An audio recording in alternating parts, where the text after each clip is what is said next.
There are an estimated 200,000 homeless living in Delhi according to Housing and Land Rights, an NGO working for rights of the underprivileged.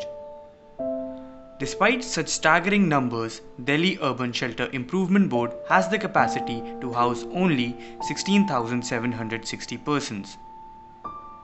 For 16.3 million residents of Delhi, there are currently only 81 permanent shelters and 116 temporary shelters that provide a roof to just a fraction of the homeless.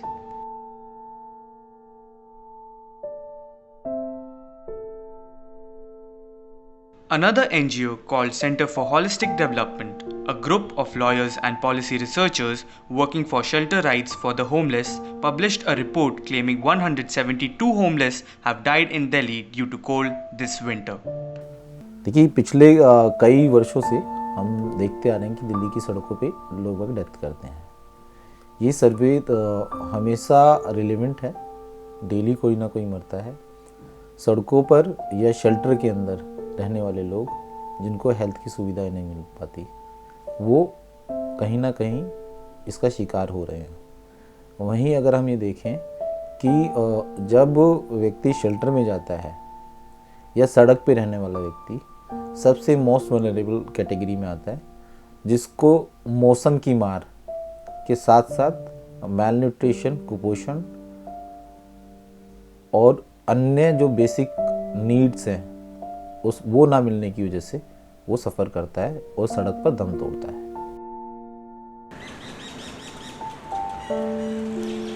A majority of homeless living in Delhi consists of migrants from rural areas of the country that work on daily wages in the city.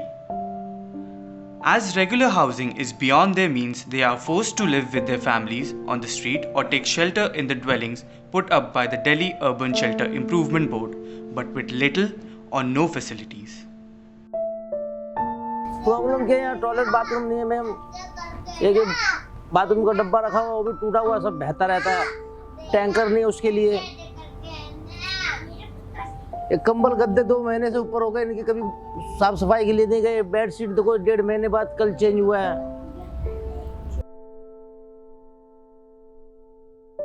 खाना ऐसे ही होता है, हॉस्पिटलों जैसा खाना होता है मरीजों की तरह।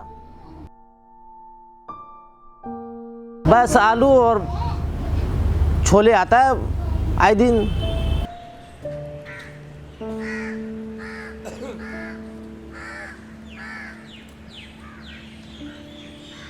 ऐसे आए थे क्योंकि हम पहले सरता बिहार में न्यूकरंग का कैंप में रहते थे, तो वहाँ पे झुग्गी टूट गई ना, तो हमको झुग्गी नहीं मिली, तो हम सफदरजंग में रहने लगे।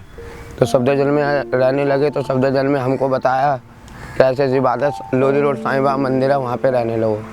तो हमको तो 18-19 साल हो गए यहाँ रहते रहते।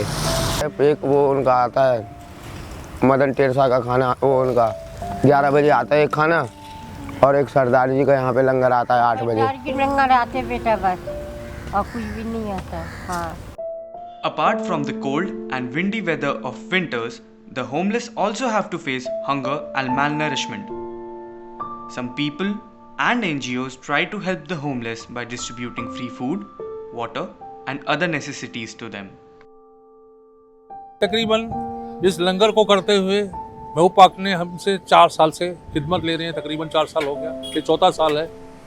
365 दिन का लंगर है और सवेरे शाम को लंगर पड़ता है, दिन में भी पड़ता है। ये मदीना मस्जिद है, उसके पास ये पीछे बना रखा है, झुग्गी के अंदर बना रखा है हमने, ठीक है।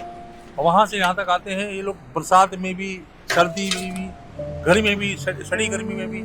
ये रात को 12 बजे आके पकाना, ये एक हमारे लिए खाली इसलिए हम इस चीज़ को तवज्जो दे रहे हैं कि सबको ताज़ा मिले खाना। कि हम लोग भी अपने घर में खाना खाते हैं तो ताज़ा खाना पसंद करते हैं।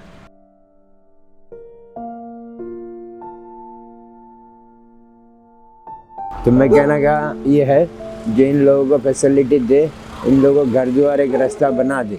इनको पेंशन नहीं है, इनको आईडी नहीं है, इनका पास रेशन कार्ड नहीं है, इनको अपना खुद की घर नहीं है, तो ये लोग कहाँ जाएगा।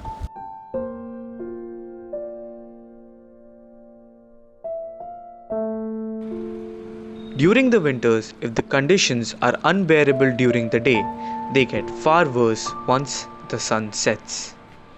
Temperatures drop to as low as 1 degree Celsius. With no warm clothes or blankets at their disposal, the homeless have to survive by covering themselves with whatever they can find to escape the deadly grasp of winter. Adding to their woes, this year saw the wettest January in decades, making life on streets even more unbearable. Moreover, the sick or injured homeless are often left on their own to fend for themselves with no one to help them, not even the fellow homeless. Fracture हो रखा है ma'am, और मेरे को 2 महीने हो गया इस पिलर के नीचे बैठे हुए। मैं रहने वाला द्वारका मोड़ का हूँ। सेंटर वालों को कई बार बोला मेरे को वो ला के दे दो चलने के लिए, मैं चल नहीं पाता हूँ। एक झाड़ू का डंडा लेके मैं चलता हूँ पूरे दिन।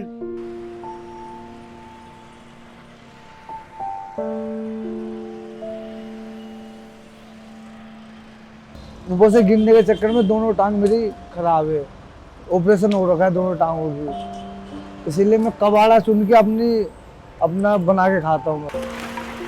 देखो अपनी मेहनत से खाता हूँ कमा के, तो काम वैसे कबाड़े का काम हो लेकिन मेहनत करता हूँ मैं अपनी।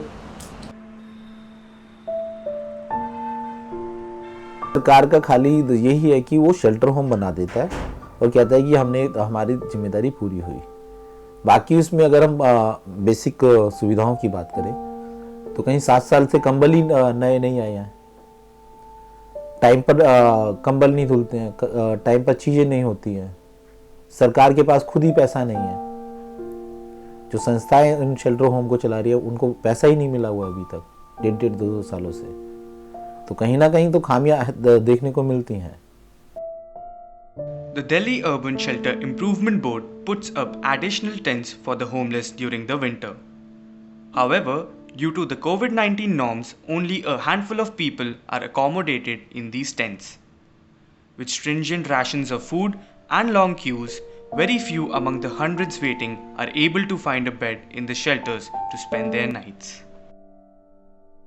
यहाँ मैम क्या नाम है, बेड है, कंबल है, और दिन में खाने के लिए हमारा जो अक्षय फाउंडेशन है उनके वहाँ से सुबह शाम की खाने आते हैं। यहाँ टोटल 31 बेड है, 31 ही बंदे सो पाते हैं यहाँ पे। यहाँ अवेलेबल भी नहीं नीचे बिछाने की, तो हम ऊपर जो हमारा टेंट है उसमें हम भेज देते हैं।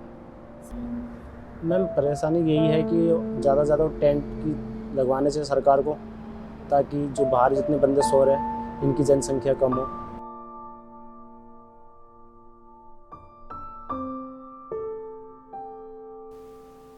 और ये व्यवस्था, ये जो स्थिति है ये बढ़ेगी। हम इसको कम करना चाहते हैं, हम इसको बढ़ाना नहीं चाहते। हम लोगों से नहीं कहते कि आप हमें सपोर्ट कीजिए, हमें इसका वो सपोर्ट नहीं चाहिए, हमें चाहिए कि इसका समाधान निकले। जब तक समाधान नहीं होगा चीजें नहीं होंगी। सरकार को मानना पड़ेगा कि हाँ ये चीजें हैं, स्थिति हैं और उस पर काम करने की जरूरत है। आप कीजिए ना कंटिन्यूसली 3-4 साल काम, बनाइए परमानेंट शेल्टर। ना समाधान निकले तो हो ही नहीं सकता ऐसा।